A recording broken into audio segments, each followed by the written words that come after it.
السلام عليكم ورحمة الله. حلقة سبيشال كار اليوم حبتين زيادة سبيشال. ليش؟ الشغلة الأولى سيارة M3 جي باور حصرية جدا على مستوى العالم، 30 سيارة فقط، نسختين كشف، احنا معنا نسخة مكشوفة، يعني سيارتين بالعالم في منها بقوة 750 حصان. الشغلة الثانية السيارة لمروان أحد أعضاء فريق عرب جي تي. خلينا نبلش حلقتنا، طرب أكشن، بسم الله نبدأ، هيا بنا.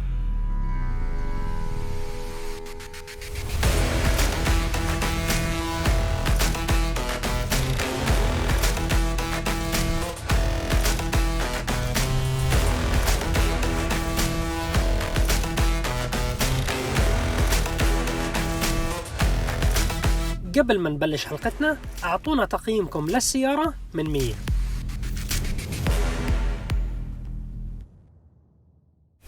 بسم الله نبلش حلقتنا. نعطيكم دوسة طربية بالبداية إن شاء الله.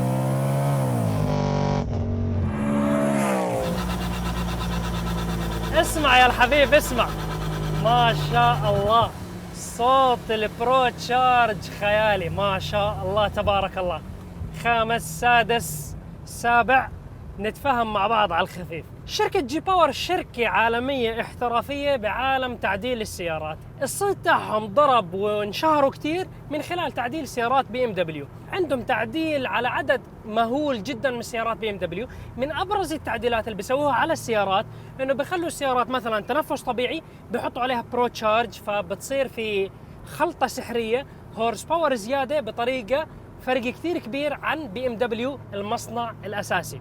السيارة اللي معنا لليوم هي الجيل الرابع من الام 3 تحت مسمى كود E90. الاي 90 اللي هي نسخة الاربع ابواب، E92 النسخة الكوبيه منها، E93 الطراز اللي معنا لليوم ام 3 كشف. هلا الجي باور جابوا 30 سيارة، 28 سيارة عاديين ام 3 عدلوهم وسيارتين كشف. شو ابرز التعديلات اللي صاروا على السيارة؟ السيارة بتيجي من المصنع اساسي، بيكون عليها محرك 8 سلندر 4000 سي سي، تنفس طبيعي، بتكون بعالم ال 400 حصان. جماعة جي باور شو ساووا؟ حطوا برو تشارج حجمه عملاق على المحرك هاد، وحطوا زي ستروكر كت، زادوا من سعة حجم المحرك، صار 4600 سي سي. هاي السيارة 750 حصان، يعني الأداء تاعها، صوتها، كل هذه الأمور مختلفة مقارنة مع أي ام 3 عادية.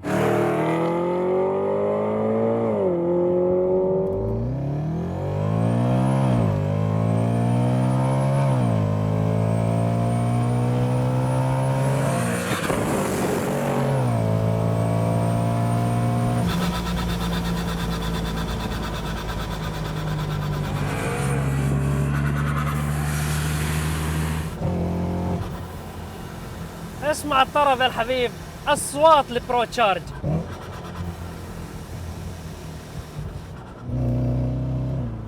نكمل القصة تاعتنا. فهي السيارة عليها زي ما قلنا تعديلات كثيرة. من التعديلات اللي صارت على الجي باور على هاي السيارة، بعد ما حطوا برو تشارج عملاق وستروكر كت على السيارة، في فلتر هواء بالكامل معدل مع المواسير تاعته، مع الاندكشن تاعه، راكب على البرو تشارج. هلا راح اشرح شو البرو تشارج، لا تخافوا.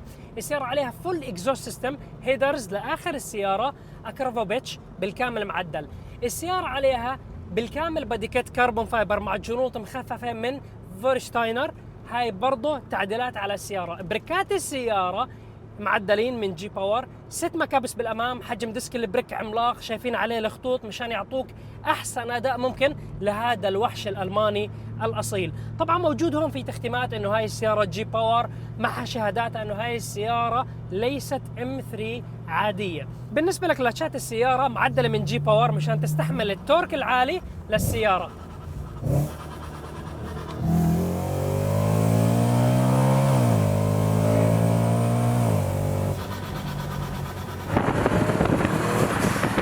كتبريد وكولنت صار على السيستم، انتركولر عملاق في مقدمة السيارة، روديتر السيارة معدل بالكامل حجمه عملاق، مبرد الديفرنشال الخلفي ومبرد الزيت برضو معدلين مشان يضمنوا انه يعطوك احسن تبريد ممكن لهذا الوحش المو عادي. شايفين العدادات تاعت الجي باور؟ من اكثر الميزات اللي عليها انه عداد 400، فبتحسسك بشعور مذهل انه هذا انت طالع بصاروخ مو طالع بسيارة عادية. فالمنظر عظيم جدا. مصات الصدمات تاعت السيارة معدلين مو ستوك، فبتحس السيارة شوي أصلب من أي نسخة M3 عادية، وبتحس إنه السيارة منخفضة للأسفل أكثر مقارنة مع أي M3 عادية. موجود هون شاشة كتعديل عليها عدد كبير من الإعدادات مثل حرارة الإكزوست، حرارة الهواء، كل هاي الأمور تعطيك إياها هون من خلال هاي الشاشة، فأنت بتكون مطلع على شو وضع السيارة، حرارة السيارة وانت ماشي، بالذات مع أجواء الإمارات الحارة بالصيف ما عندك مشاكل. شايفين الستيرنج كربون فايبر معدل، بعطيك منظر ولا أروع. صوت الإكزوست طربي أصيل خيالي مش عادي. من التعديلات الموجودة على السيارة مشان تضمن تعطيك أداء قوي حتى لو كان الجو حار، موجود ميثانول كت بالكامل في ورا خزانين بضخوا على غرفة المحرك. شوفوا هون الشاشة تاعته، هاي الشاشة هون العدادات لما يشتغلوا. هلا انا مفصول الصراحه السيستم لانه انا ما بدعس قاعد، اذا بدي اشغله بصير يعطيني هون، شايفين الضوء الازرق. هلا هيك الميثانول السيستم بصير شغال، لما ادعس بصير يبخ على غرفه الاحتراق خليط من الميثانول مشان يبرد غرفه الاحتراق ويقوي الاحتراق تاع السياره. نعطيكم دوسه ثانيه يا الحبيب.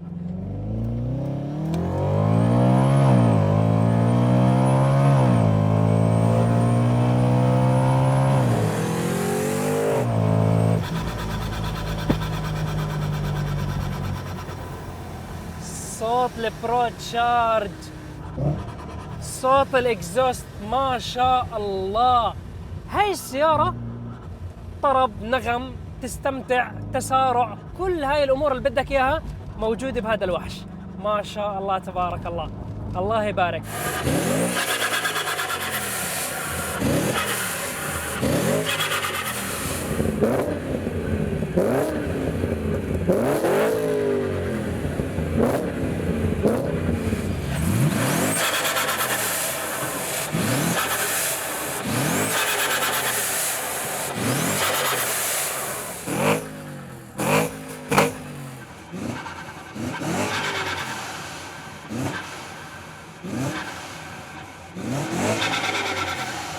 من أهم النقاط اللي بدنا نحكي فيهم اليوم بهاي الحلقة، إن شاء الله راح أذكرهم بحلقة تفصيلية بالكامل، ولكن هذا زي تعريف سريع عن هذا الموضوع. بالنسبة للبرو تشارج، سوبر تشارج، التيربو تشارج، شو الاختلافات فيما بينهم؟ نبلش بالسوبر تشارج. السوبر تشارج هو عبارة عن شاحن للهواء، بيولد هواء. كيف بتجيب الهواء؟ بكون بالاغلب دائما بحطوه فوق المحرك، بكون مشبوك على البكره تاعت الكرانك، موجود لك شاط على البكره تاعت الكرانك والبكره الفوق تاعت السوبر تشارج. فطول ما المحرك بدور السوبر تشارج قابل انه يدور. ميزاته بشكل سريع انه التجاوب تاعه سريع جدا، اول ما ادعس فورا بيشتغل، بدخل كميه الهواء داخل غرفه الاحتراق. ليش؟ لانه مشبوك على دوره الكرانك، فما في اي لاج، ما في تاخير. البرو تشارج شو بيختلف عن السوبر تشارج؟ البرو تشارج هو خليط ما بين السوبر تشارج والتيربو. ليش؟ هلا هو البرو تشارج موجود البكره على الكرانك تاع السياره، ولكن السيستم والديزاين تاعه بكون شبيه بالتيربو، وبتكون حجم فراشته كتير كبيره. من ميزات البرو تشارج مقارنه مع السوبر تشارج انه بعطي كمية هواء داخل غرفة الاحتراق أعلى بكثير مقارنة مع السوبر تشارج. فالبرو تشارج عادي يكون بدخل كمية هواء 1 بار 1.2 بار. السوبر تشارج يعني مو بسهولة يتدخل هاي الأرقام، بتكون هاي أرقام عالية جدا كسوبر تشارج. البرو تشارج والسوبر تشارج بيساوي شوية حماوة، يعني عندهم مشاكل لأنه السوبر تشارج راكب فوق المحرك او قريب من المحرك، البرو تشارج قريب كثير، فممكن يسوي حماوه. التيربو تشارج شو ميزته وكيف بيشتغل؟ التيربو تشارج هو عباره عن فراشه، في فراشه اوليه وفراشه بالخلف. هاي الفراشات مشبوكين على غازات المحرك اللي طالعه من المحرك. الفراشه الاولى اللي هي اللي بتسحب مشبوكه على فلتر الهواء، بدخل الهواء من الفلتر للفراشه الاولى وبلف بدخل على غرفه الاحتراق. هلا في الغازات الطالعه من المحرك تطلع على الفراشه الثانيه، فبلفوا الفراشتين مع بعض، هم عكس بعض بلفوا. فالفكره الرئيسيه مشان يعطيك الفول باور، يفتح البوست الخيالي، لازم ياخذ الدوره كامله بين دخول الهواء وخروج الهواء وتلف الفراشه بالسرعه المطلوبه. ففي شيء اسمه لاج. ايش اللاج؟ اللي هو التاخير قبل ما فراشات التيربو يلفوا ويفتحوا الفول باور ويعطوك كمية الاحتراق المطلوبة بغرفة الاحتراق. هاي العملية بتساوي تأخير. ولكن شو ميزات التيربو؟ التيربو بعطيك كمية هواء أكبر بكثير من السوبر تشارج أو البرو تشارج. لذلك أنت بتشوف إنه سيارات التربو المعدلة عادي تكون فاتحة 2 بار، في سيارات جربناها بسبيشال كار زي السوبارو والإيفو كانوا فاتحين 3 بار. فتخيل كمية الهواء اللي بتدخل على غرفة الاحتراق. سوبر تشارج برو تشارج مستحيل يفتحوا هاي الكمية من الهواء داخل غرفة الاحتراق. التيربو المساوئ تاعته انه في لاج، والشيء السيء الثاني اللي فيه بالحرارة والشوب بيكون أداؤه أضعف، بتأثر بالحرارة. البرو تشارج يعني ما بتأثر كثير بالحرارة زي التيربو. فهي الميزات والإيجابيات والسلبيات. لا يفوتكم تشاهدوا الحلقات السابقة لبرنامج سبيشال كار.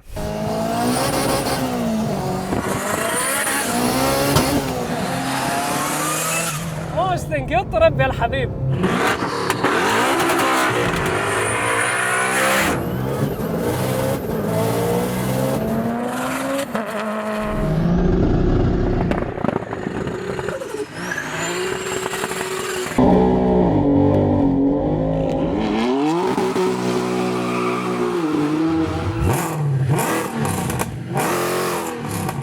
سيارة بتسيح يمين يسار، وحش.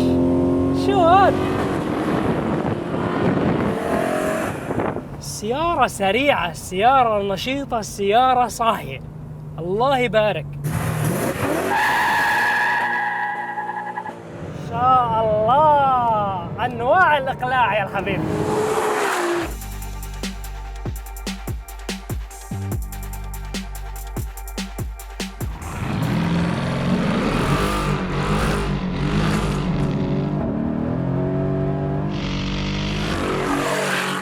نرجع على الوحش اللي معنا الجي باور.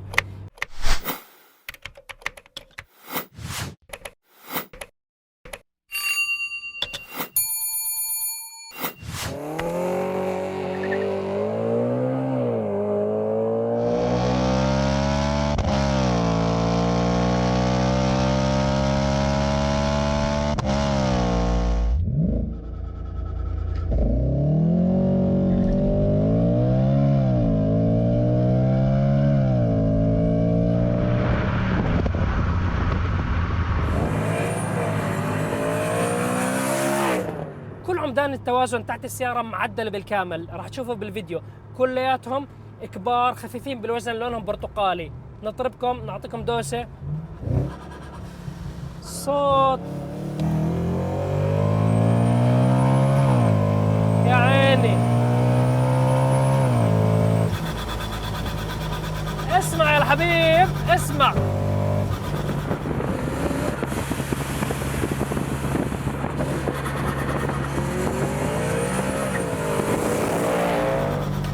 ما شاء الله ما شاء الله. البرو تشارج بيفتح بسرعة جنونية، هيو فاتح. التيربو بده ياخذ الدورة عبل ما يلفوا الفراشات ويعطوك الفول باور. مشان هيك زي ما حكينا بحلقة الإيفو 6، تتذكروها أول حلقة ببرنامج سبيشال كار، إنه في كمبيوترات معدلة أنت بتشغل من خلال الزر أنتي لاج، إنه بتخلي الفراشات تلف من خلال سوفت وير احتراق مختلف، فبتخلي التيربو دائما فاتح 24 ساعة جاهز. ولكن له سلبيات له إيجابيات. إيجابياته التيربو بيفتح سريع، متجاوب معك. سلبياته إنه بيساوي حرارة كثير عالية، والهيدرز والتيربو بيتعبوا مع الزمن. من الأمور الموجودة مشان تحسن من أداء السيارة، موجود إطارات عالية الأداء ميشلين سوبر سبورت بايلوت كاب 2. يعني هدول الإطارات بيجوا على البورش جي تي 3 مشان يعطوا أحسن تماسك وأداء. مروان مركبها مع السيارة مشان يعطي أحسن أداء أحسن تماسك. بتروح على الحلبة بكون أداء السيارة جدا قوي ومميز، ما شاء الله الله يبارك. نحكي حبتين صراحة، هاي السيارة مميزة وحصرية ونادرة وكل هاي الأمور وقوية، ولكن لو هاي السيارة مو كشف راح تشوفوا صاروخ موجه مو عادي صراحة. لأنه مشكلة الكشف على الام 3 العادية وزن السيارة تقريبا 2 طن، تسارع الام 3 العادية من 0 ل 100 5 ثواني و6 أجزاء. هاي السيارة مظلومة لأنه في وزن مهول زيادة على قوة المحرك. لو هاي السيارة خفيفة كوبيه راح تشوفوا وحش مش عادي.